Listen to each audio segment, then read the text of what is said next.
মোহিনী একাদশী ব্রত 2024 কবে পালন করবেন? 19 নাকি 20 মে? বৈশাখের শুক্লপক্ষের একাদশী মোহিনী একাদশী ব্রত। মোহিনী একাদশী ব্রতের ব্রত মাহাত্ম্য কথা। বাড়িতে কিভাবে মোহিনী একাদশী ব্রত পালন করবেন? মোহিনী একাদশী ব্রতের পালনের সময়।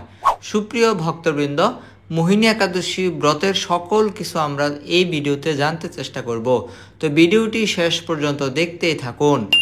আসছে 19 মে রবিবার মোহিনী একাদশী ব্রত আমাদেরকে পালন করতে হবে, তবে কিছু স্থানে 18 তারিখ এই ব্রত পালন করতে হবে। প্রথমে আমরা বাড়িতে একাদশী ব্রত পালনের নিয়ম জানতে চেষ্টা করব। একাদশীর আগের দিন সকালে ভগবানের চরণে ফুল তুলসীপত্র অর্পণ করে একাদশী সংকল্প করবেন। ওই দিন আপনাকে নিরামিষ আহার গ্রহণ করতে হবে। যে নিরামিষ আহারটি আপনারা গ্রহণ করবেন, অর্থাৎ নিরামিষ খাদ্যদ্রব্যগুলি আপনারা ভগবানকে নিবেদন করে প্রসাদ হিসেবে গ্রহণ করতে চেষ্টা করবেন এবং একাদশীর আগের দিন রাত 12টার পূর্বে রাতের আহার সম্পন্ন করে নেবেন। ঘুমোতে যাওয়ার পূর্বে অবশ্যই দন্ত মার্জন করে নেবেন। একাদশীর দিন ব্রাহ্ম মুহূর্ত বা কমপক্ষে সূর্যোদয়ের পূর্বে শয্যা ত্যাগ করে স্নান সম্পন্ন করে নেবেন। আপনার দাদর সঙ্গে তিলক ধারণ করবেন। গৃহের নিত্য পূজা প্রতিদিনের মতোই সম্পন্ন করে নেবেন।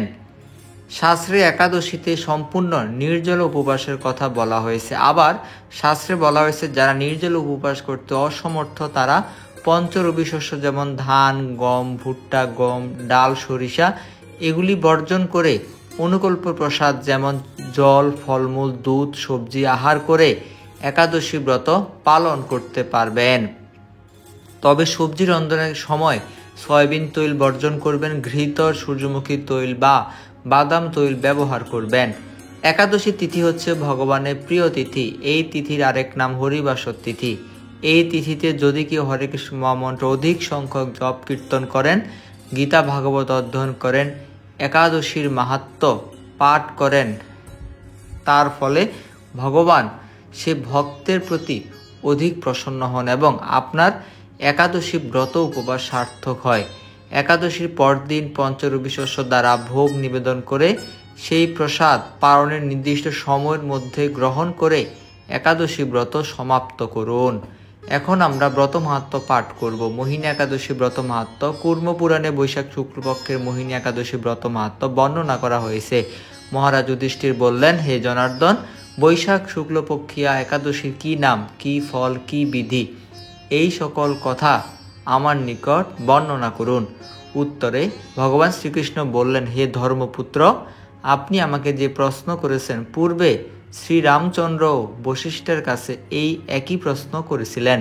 তিনি জিজ্ঞাসা করেছিলেন, হে মুনিবর, আমি জনক নন্দিনী সীতার বিরহজনিত কারণে বহু দুঃখ পাচ্ছি, তাই একটি উত্তম ব্রতের কথা আমাকে বলুন, যার দ্বারা সর্বপাপ ক্ষয় ও সর্ব দুঃখ বিনষ্ট হয়। এই কথা শুনে বশিষ্ঠ বললেন, হে রামচন্দ্র, তুমি উত্তম প্রশ্ন করেছ। যদিও তোমার নাম গ্রহণেই মানুষ পবিত্র হয়ে থাকে, তবুও লোকের মঙ্গলের জন্য তোমার কাছে সর্বশ্রেষ্ঠ ও পরম পবিত্র একটি ব্রতের কথা বলছি। বৈশাখ মাসের শুক্লপক্ষী একাদশী মোহিনী নামে প্রসিদ্ধা।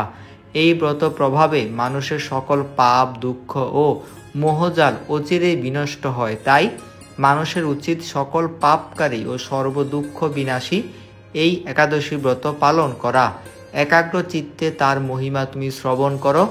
এই কথা শ্রবণ মাত্রে সমস্ত পাপ বিনষ্ট হয়। পবিত্র সরস্বতী নদীর তীরে ভদ্রাবতী নামে সুশোভনা নগরী ছিল। চন্দ্রবংশজাত ধৃতিমান নামে এক রাজা সেখানে রাজত্ব করতেন। সেই নগরীতে ধনপাল নামে এক বৈশ্য বাস করতেন। তিনি ছিলেন পুণ্যকর্মা ও সমৃদ্ধশালী ব্যক্তি। তিনি নলকূপ, জলাশয়, উদ্যান, মঠ ও গৃহ ইত্যাদি নির্মাণ করে দিতেন। তিনি ছিলেন বিষ্ণু ভক্তি পরায়ণ ও শান্ত প্রকৃতির মানুষ। সুমনা, দ্যুতিমান, মেধাবী, সুকৃতি, দৃষ্টবুদ্ধি নামে তার 5 জন পুত্র ছিল। পঞ্চম পুত্র দৃষ্টবুদ্ধি ছিল অতি দুরাচারী। সে সর্বদা পাপ কার্যে লিপ্ত থাকত। পরশ্রী, সঙ্গী, বেশ্যাসক্ত, লম্পট ও দ্যুতকীরা প্রভৃতি পাপে সে আসক্ত ছিল। দেবতা, ব্রাহ্মণ ও পিতামাতা সেবায় তার একেবারে মতি ছিল না। সে অন্যায় কার্যে রত দুষ্ট স্বভাব ও পিতৃধন ক্ষয়কারক ছিল। সব সময় সে অভক্ষ ভক্ষণ ও সুরাপানে মত্ত থাকত। পিতা ধনপাল একদিন পথ চলছিলেন। হঠাৎ তিনি দেখতে পেলেন দৃষ্টবুদ্ধি এক বেশ্যার গলায় হাত রেখে নিঃসংকোচে ঘুরে বেড়াচ্ছে। তার নির্লজ্জ পুত্রকে এইভাবে চৌরাস্তায় ভ্রমণ করতে দেখে তিনি অত্যন্ত মর্মাহত হলেন। এই কুস্বভাব দর্শনে ক্রুদ্ধ হয়ে তিনি তাকে গৃহ থেকে বের করে দিলেন। তার আত্মীয় স্বজনও তাকে পরিত্যাগ করল। সে তখন নিজের অলঙ্কারাদি বিক্রি করে জীবন যাপন করত। কিছুদিন এইভাবে চলার পর অর্থাভাব দেখা দিল। ধনহীন দেখে সেই বেশ্যাগণ তাকে পরিত্যাগ করল। অন্ন বস্ত্রহীন দৃষ্টিবুদ্ধি ক্ষুধা তৃষ্ণায় অত্যন্ত কাতর হয়ে পড়ল। অবশেষে নিজের গ্রামে সে চুরি করতে লাগলো। একদিন রাজপ্রহরী তাকে ধরে বন্দি করল, কিন্তু পিতার সম্মানার্থে তাকে মুক্ত করে দিল। এভাবে বার কয়েক সে ধরা পড়ল ও ছাড়া পেল, কিন্তু তবুও সে চুরি বন্ধ করল না। তখন রাজা তাকে কারাগারে বদ্ধ করে রাখলেন। বিচারে সে কষাঘাত দণ্ড ভোগ করল। কারাগারের পর অনন্য উপায়ে দৃষ্টবুদ্ধি বনে প্রবেশ করল। সেখানে সে পশু পাখি বধ করে তাদের মাংস ভক্ষণ করে অতি দুঃখে পাপময় জীবন যাপন করতে লাগলো। দুষ্কর্মের ফলে কেউ কখনো সুখী হতে পারে না, তাই সে দৃষ্টবুদ্ধি দিবারাত্রি দুঃখ শোকে জর্জরিত হলো। এভাবে অনেক দিন অতিবাহিত হলো। কোনো পুণ্য ফলে সহসা একদিন কৌণ্ডিন্য মুনির আশ্রমে উপস্থিত হলো। বৈশাখ মাসে ঋষিবর গঙ্গা স্নান করে আশ্রমের দিকে প্রত্যাবর্তন করছিলেন। শোকাকুল দৃষ্টবুদ্ধি তার সম্মুখে উপস্থিত হলো। ঘটনাক্রমে ঋষির বস্ত্র হতে এক বিন্দু জল তার গায়ে পড়ল। সেই জল স্পর্শে তার সমস্ত পাপ দূর হলো। হঠাৎ তার শুভ বুদ্ধির উদয় হলো। ঋষির সামনে সে কৃতাঞ্জলি পুটে প্রার্থনা করতে লাগলো, হে ঋষি শ্রেষ্ঠ, যে পূর্ণ প্রভাবে আমি এই ভীষণ দুঃখ যন্ত্রণা থেকে মুক্তি লাভ করতে পারি তা কৃপা করে আমাকে বলুন। ঋষিবর বললেন, বৈশাখ মাসে শুক্লপক্ষে মোহিনী নামে যে প্রসিদ্ধ একাদশী আছে, তুমি সেই ব্রত পালন করো। এই ব্রতের ফলে মানুষের বহু জন্মার্জিত পর্বত প্রমাণ পাপ রাশিও ক্ষয় হয়ে থাকে। মহামুনি বশিষ্ঠ বললেন, কৌণ্ডিন্য ঋষির উপদেশ শ্রবণ করে প্রসন্ন চিত্তে দৃষ্টবুদ্ধি সেই ব্রত পালন করল। হে মহারাজ, রামচন্দ্র এই ব্রত পালনে সে নিষ্পাপ হলো, দিব্য দেহ লাভ করল। অবশেষে গরুরে আরোহণ করে সকল প্রকার উপদ্রবহীন বৈকুণ্ঠ ধামে সে গমন করল। হে রাজন, ত্রিলোকে মোহিনী ব্রত থেকে আর শ্রেষ্ঠ ব্রত নেই। যজ্ঞ, তীর্থস্থান, দান ইত্যাদি কোনো পুণ্য কর্মই এই ব্রতে সমান নয়। এই ব্রত কথার শ্রবণ কীর্তনে সহস্র গোদানের ফল লাভ হয়। বাংলাদেশে ভক্তবৃন্দগণ পালন করবেন একাদশী পরদিন সকাল 5:20 থেকে 9:34, পশ্চিমবঙ্গ ভারত 4:55 থেকে সকাল 9:17, দিল্লি সকাল 5:27 থেকে সকাল 10:01, মুম্বাই সকাল 6:02 থেকে 10:24, পুনে 5:59 থেকে 10:20, নাগপুর 5:33 থেকে 9:58, চেন্নাই সহ তামিলনাড়ু 5:42 থেকে সকাল 9:57 এবং ভুবনেশ্বর সহ উড়িষ্যা সকাল 5:08 থেকে সকাল 9:31 মধ্যে পালন করতে হবে। বিহার সকাল 5:01 থেকে 9:30, ঝাড়খণ্ড সকাল 5:04 থেকে 9:31, ছত্তিশগড় সকাল 5:22 থেকে 9:46, শিলং সহ মেঘালয় সকাল 4:34 থেকে 9:04, গুয়াহাটি সহ আসাম সকাল 4:34 থেকে 9:04, মণিপুর সকাল 4:28 থেকে সকাল 8:56, মিজোরাম সকাল 4:34 থেকে 9:01 এবং সিকিম সকাল 4:44 থেকে সকাল 9:16।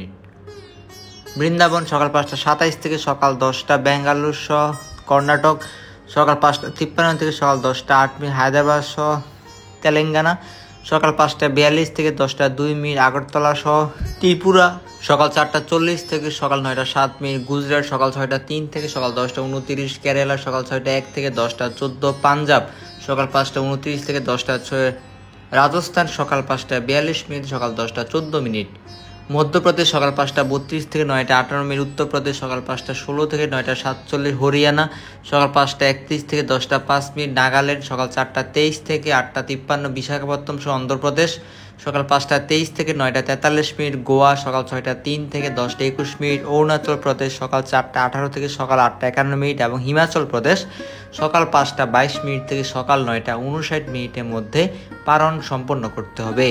উত্তরাখণ্ড সকাল 5:16 থেকে 9:51, জম্মু কাশ্মীর সকাল 5:25 থেকে 10:05, নেপাল সকাল 5:12 থেকে 9:44, ভুটান সকাল 5:10 থেকে 9:42, শ্রীলঙ্কা সকাল 5:53 থেকে 10:02, মালদ্বীপ সকাল 5:52 থেকে 9:59, মায়ানমার সকাল 6:28 থেকে সকাল 10:51 মধ্যে পালন সম্পন্ন করতে হবে।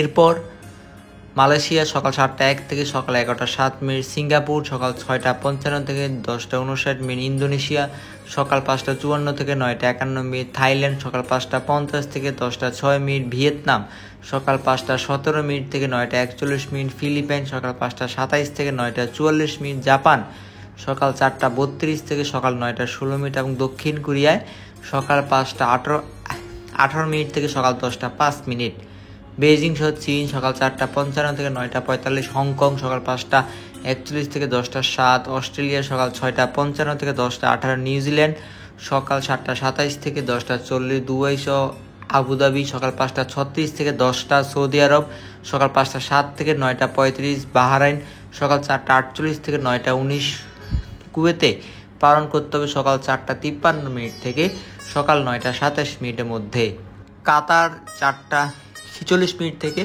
9:15 মধ্যে পালন করতে হবে, ওমান 5:22 থেকে 9:49, সাইপ্রাস সকাল 5:38 থেকে 10:21, রাশিয়া সকাল 4:08 থেকে 9:40, ফিনল্যান্ড সকাল 4:29 থেকে 10:21, রোমানিয়া সকাল 5:42 থেকে 10:42, ইটালি সকাল 5:44 থেকে 10:29 এবং জার্মানি সকাল 5:02 থেকে সকাল 10:23 মধ্যে পালন করতে হবে, ফ্রান্স সকাল 6:02 থেকে 11:12, সুইজারল্যান্ড সকাল 5:48 থেকে 10:49, নেদারল্যান্ড সকাল 5:37 থেকে 10:57, স্পেন সকাল 6:53 থেকে 11:45, লন্ডন সকাল 5:01 থেকে 10:18, আয়ারল্যান্ড সকাল 5:17 থেকে 10:40, পর্তুগাল সকাল 6:20 থেকে সকাল 11:08 মধ্যে পালন সম্পন্ন করতে হবে,